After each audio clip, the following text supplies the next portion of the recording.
Hindu-Buddha ke Indonesia. Yang kedua, teori Ksatria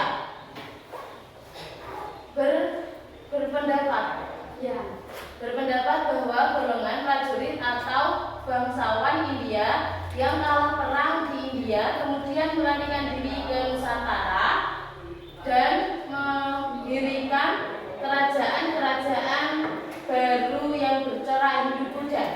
Yang ketiga, teori Vaishya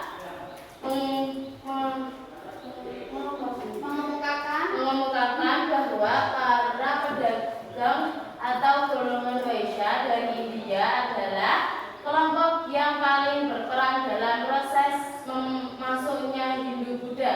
Mereka datang ke Indonesia untuk berdagang dan kemudian berinteraksi dengan masyarakat lokal.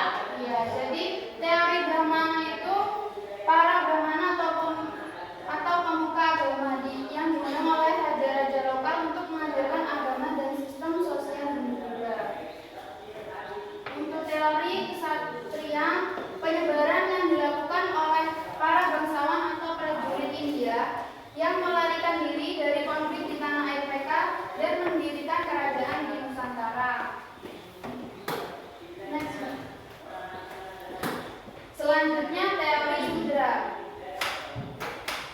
yaitu kaum Sudra atau kelas pekerja dari India yang berimigrasi ke Indonesia dan memperkenalkan agama mereka kepada masyarakat lokal. Untuk selanjutnya teori arus balik, penduduk Nusantara belajar agama Hindu-Buddha langsung ke India lalu menyebarkan sekembaliannya ke tanah air.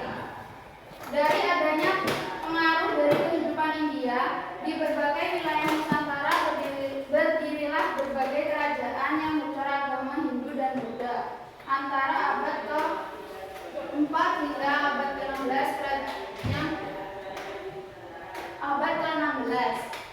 Dari sini mungkin ada yang ditanyakan sebelum kita lanjut.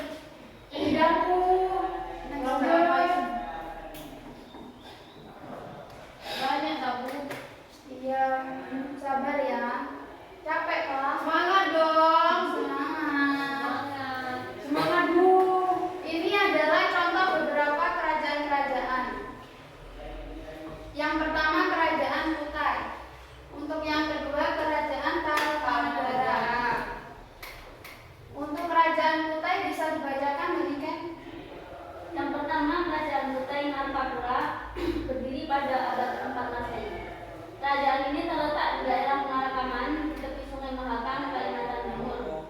Dianggap sebagai kerajaan Hindu tertua di Indonesia, keberadaannya diketahui dari 7 buah prasasti Lupa yang ditulis dalam huruf Pallawa dan bahasa Sanskerta. Prasasti ini menyebutkan nama Raja Murawarman, cucu dari Kudunda, yaitu pendiri awal kerajaan Kutai yang terkenal kedermawanannya. Kutai menunjukkan bahwa pengaruh Hindu telah sampai di Nusantara sejak awal Masehi. Yang kedua, kerajaan Tarukanagara yang berdiri pada abad ke-4 sampai ke-7 Masehi. Kerajaan ini terletak di daerah Jawa Barat, diperkirakan di daerah sekitar Bogor dan Bekasi. Merupakan kerajaan Hindu pertama di Pulau Jawa. Raja yang paling terkenal adalah Purnawarman. Ia dikenal karena upayanya dalam pembangunan irigasi untuk pertanian, yaitu seperti penggalian sungai Gomati, dan keberaniannya sebagai seorang pemimpin. Lalu Sudah ya. Untuk sistem kepercayaannya mungkin ada yang mengetahui. Hindu-Buddha, Bu. Next. Itu tak ampun gak sih? Jadi selanjutnya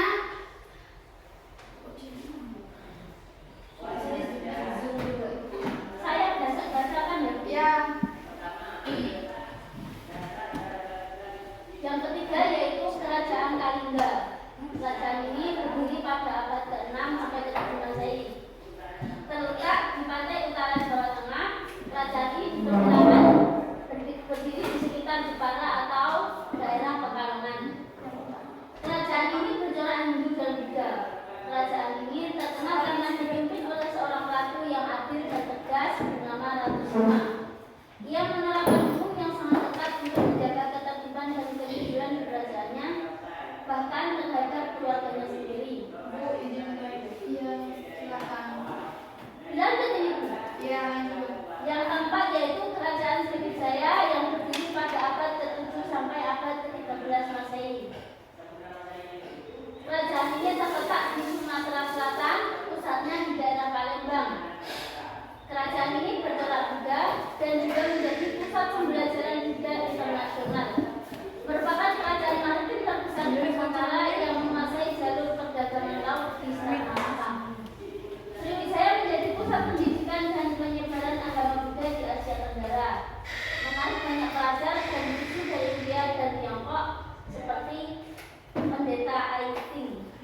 8 hingga abad ke-10 Masehi.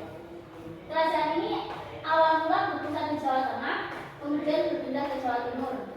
Kerajaan ini memiliki dua dinasti yang berkuasa secara bergantian atau bersamaan, yaitu Wangsa Sanjaya yang beragama Hindu dan Wangsa Syailendra yang beragama Buddha. Pada masa ini dibangun banyak candi megah, di antaranya yaitu Candi Prambanan, Candi Borobudur, Candi Mendut, dan Candi Pawon. Konflik internal dan letusan Gunung Merapi diduga menjadi salah satu penyebab perpindahan pusat pemerintahan ke Jawa Timur oleh Empu Sindok yang kemudian dikenal sebagai Kerajaan Medan. Sudah, Bu? Sudah. Sudah. Apakah ada yang kesulitan atau tidak mengerti tentang beberapa kerajaan-kerajaan yang dibacakan oleh Mbak Timen? Mengerti Sudah Bu? jelas? Ya. Jadi maksudnya agama Hindu-Buddha itu membawa perubahan besar dalam masyarakat Indonesia. Ya seperti sistem kerajaan, sistem kepercayaan dan karya budayanya. Next.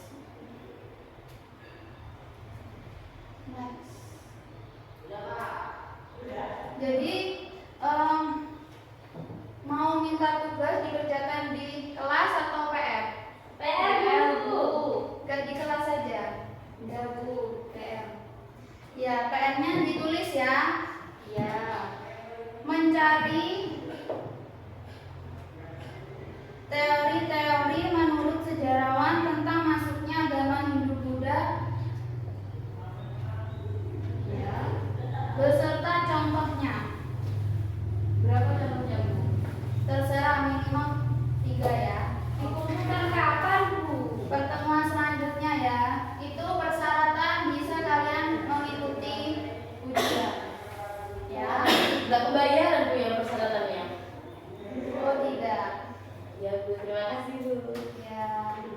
Jadi ada yang ditanyakan mungkin sebelum Ibu akhiri?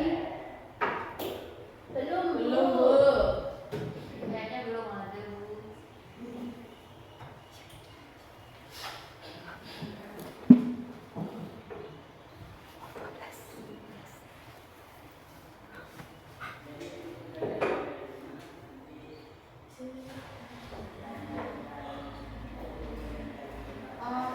Ibu tambahin sebelum Ibu akhiri ya. Ya Bu.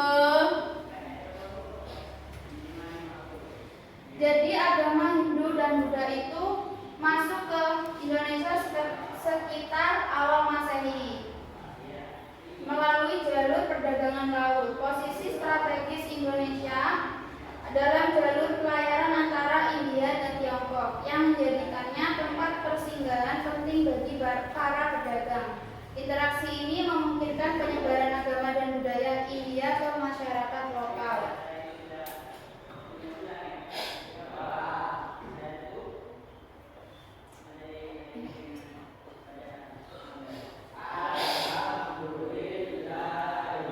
Sebelum Ibu akhiri, Ibu kasih tugas terlebih dahulu aja ya. Ya Bu. Sebelum waktunya habis ini, jadi kita isi dengan tugas. Dikerjakan di sini Bu.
bisa dikumpulkan.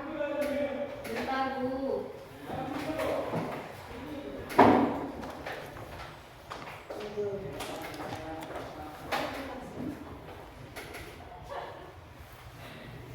Bener, Bu. Kurang dikit itu, masih belum Oh, lengkap iya. ya. Sudah, Mbak. Bentar, Bu, tinggal masih lagi.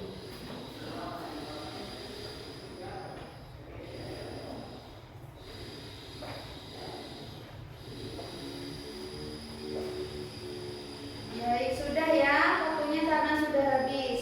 Jadi Ibu akan membacakan kesimpulannya.